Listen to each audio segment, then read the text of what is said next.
में एक वृक्ष बेलपत्री का जरूर लगाओ और उस वृक्ष की देख रेख भी करो जिससे वो वृक्ष बड़ा हो जाए।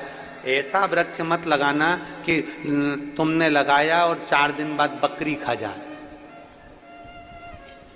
फोटो तो अपना खिंच जाता है पेड़ के साथ और पेड़ को खा जाती बकरी। वो फोटो कोई नहीं खींचता कि पेड़ बकरी खा गई। फोटो वो खिंच जाता है कि हमने पेड़ लगाया, हमने वृक्ष लगाया, वृक्षारोपण हुआ। पर वृक्ष लगाओ, मना नहीं है, पर वृक्ष लगाने के साथ में एक प्रण होना चाहिए कि उसकी रक्षा भी हम करें, उसकी रक्षा भी करें।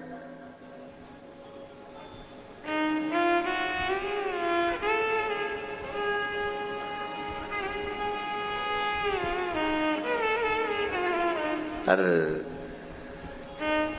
जितने लगाने वाले हैं ना उससे दुगने वो अभी गुरु पूर्णिमा की कथा थी सीहोर में, तो वहाँ एक मुंबई की एक दीदी आई थी। वो जोड़ा दोनों पति पत्नी का, वो हर कथा में यजमान बनते हैं, वो आगे बैठे हुए थे और जमीन पे बैठ के वो श्री शिवाय नमस्तुभ्यम बोलते हैं। अपने टीवी पे उसको देखा भी होगा। वो दोनों पति पत्नी का नियम है कि कम से कम सावन महीने में या अन्य समय पर वो कम से कम 15 से 20 पेड़ उसको लगाने का प्रयास कर, तो बड़ा करने का प्रयास कर।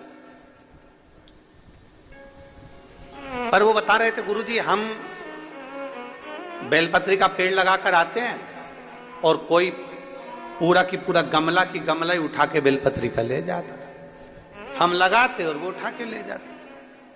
अब करें तो करें क्या? तो हमने उनसे कहा कि तुम एक काम करो, ऐसी जगह पर लगाओ जहां पर बेलपत्री का पेड़ कोई लेकर ना जाए। तो फिर उन्होंने कहा कि हम कहाँ लगाएं, आप बात बताओ। तो हमने कहा जरूरी नहीं है कि बेलपत्री का ही लगाओ, तुम कोई दूसरा भी लगा दो, कोई लेकर नहीं जाएगा, पर वृक्ष तो लगाओ। तो उन्होंने कहा कहाँ लगाए? हमने कहा तुम शमशान में लगाया। अब मां कौन लेने जाएगा? और आधा तो लोगों को वैसे ही भय रहता है कि शमशान से लाया, और पत्नी को मालूम पड़ जाए शमशान से पेड़ लिया है, बापी तो तुम शमशान में लगा दो। पृथ्वी हरी भरी हो, कहीं पर भी हो, पर ये पृथ्वी हमारी प्रकृति, हमारे पूरा पृथ्वी पूरा भूमंडल हरा भरा हो, ऐसा नियम बनाना चाहिए कि पृथ्वी के संरक्षण प्रयास। एक वृक्ष जरूर लगा।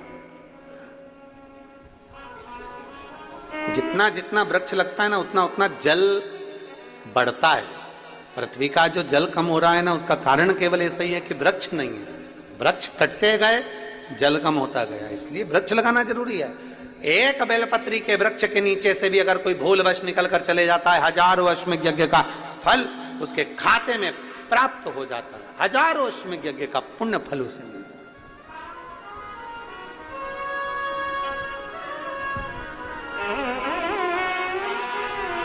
हमसे कई लोग कहते हैं गुरुजी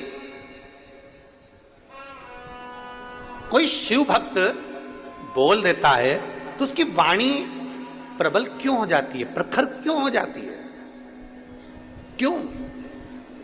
ये बेलपत्र होता है ना शंकर जी पे चढ़ा हुआ, इस बेलपत्र को जब आप खाते हैं, शंकर पर चढ़ा हुआ बेलपत्र जब आप खाते हैं, उदर में वो बेलपत्र जब जाता है, दुनिया के लोगों को लगता है कि हमने औषधि खाई है।